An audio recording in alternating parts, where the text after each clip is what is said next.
I gotta tell you guys, this fight between Khabib and Poirier, there is some stuff that is left out of it by you guys that has surprised me. I mean, first off, Khabib has been out. And you could talk about it was only a year all you want, but I could offer you plenty of other examples of guys who have been out a year, and you guys said, well, he's going to have ring rust, and, he's a little out of step. You look at a guy like Khabib. He lives in Dagestan, but he trains in San Jose. How the hell does that work? It doesn't. So I would normally think that you would also be questioning a guy's training. I would think. You then talk about the fact that Poirier just can't live up to the pressure and the hype. I would remind you, he's been in there with the biggest star in the sport, which is Conor McGregor. I will remind you, he was just in there with a pound-for-pound great, of which he beat in Max Holloway. And I will also remind you that Poirier has a 12-pound gold belt around his waist that says he's the best in the world. That's why they're fighting. Because Khabib has the same belt and is also making the same claim. That doesn't work. Champion is a mutually exclusive term. They have to fight. So it just surprises me in some ways that this narrative isn't coming up. Now, I do agree with your final assessment, I must say. I do think that Khabib is the rightful number one contender for this contest. But some of the other points, I don't know if they're true. For example, if Khabib can get him down, it's all over. And if Poirier can keep it on his feet, the Poirier's got a chance. That's lazy and that's boring and that's talk from 1993, guys. That is not where the sport is anymore. It's just not true. And if you're a very good fighter and you come from a very good camp, and don't forget, Poirier is a very good fighter that comes from a camp that has the best coaches money can buy, you can break Khabib down pretty fast. And what you guys are seeing in the last 26 victories that he's had, including world championships, and only one round that ever went against him, is a layman's version of a guy that goes out and takes somebody down and keeps them there and pummels them. That's a layman's version. You can break down Khabib a little bit quicker, okay? He's not Georges St. Pierre, where he's going to come across the ring 2 steps later, hit you with a blast double that you never saw coming, and run your ass down. Khabib's a little bit more methodical. He gets his hands, he pushes you into the fence. He's got some tricks. He's got some step overs behind the knees, ways to pull you off the fence, ways to get you down when you're down. And I can tell you, as a guy who lived on ground and pound, who trained with Randy Couture, and Randy Couture and Mark Coleman are the two guys that coined the phrase, literally, of ground and pound. And the best training in the world. Khabib is doing stuff on top I've never even been shown. I have never even seen it in competition or practice until I saw Khabib doing it. Khabib used to do it, and Ben Askren and I would call each other. Are you seeing this? Are you seeing what he's doing? Are you seeing how he's hooking the leg? Are you seeing how he's stepping over? Are you seeing how he's pinning him on the fence? It's amazing. It's incredible. It's ahead of the curve. But it's also a little bit more simple than it looks to somebody on TV.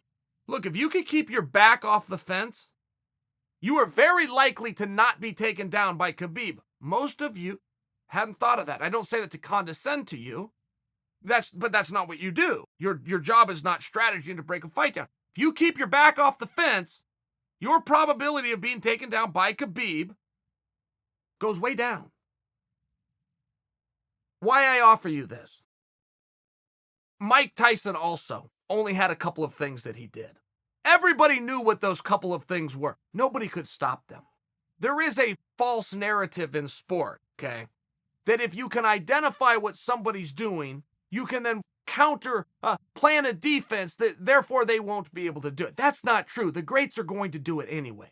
Michael Jordan is going to hit 3-point shots over your head no matter how many times you've seen him step in and pull back as a setup and sink the shot.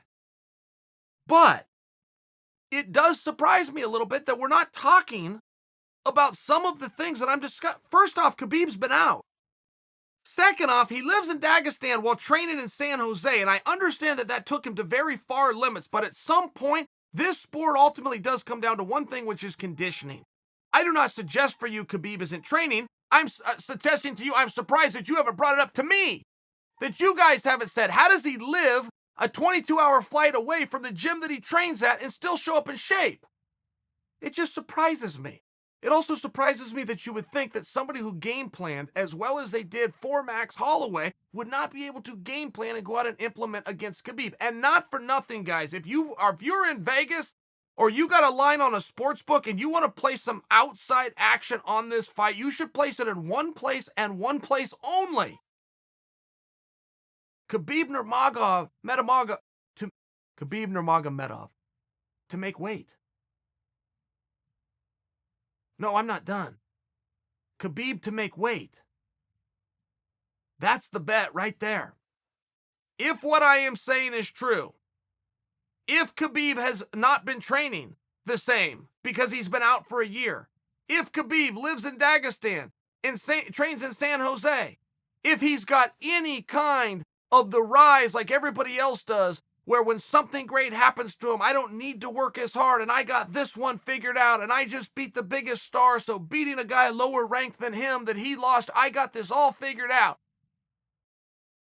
Guys, you're dealing with a man who's missed weight 1, 2, 3, 4 times while fighting 3 times a year.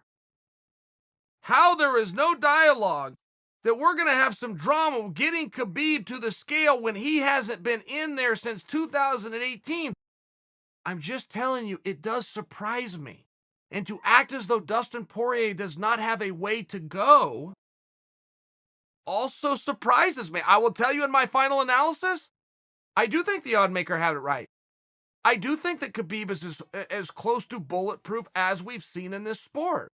But I will tell you, from all of the greats who have ever been upset, throw Lance Armstrong in there, say what you throw Michael Phelps in there, throw Iron Mike Tyson in there. When all of those guys ultimately had a bad performance or a demise, they all came out, they told the truth, they fessed up. Throw Anthony Joshua, who it just happened to, in there.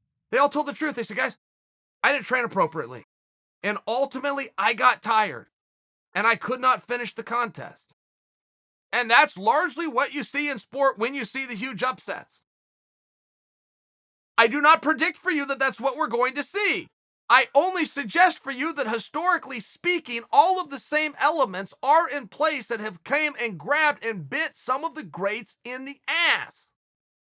Yet nobody's talking about it. And that surprises me.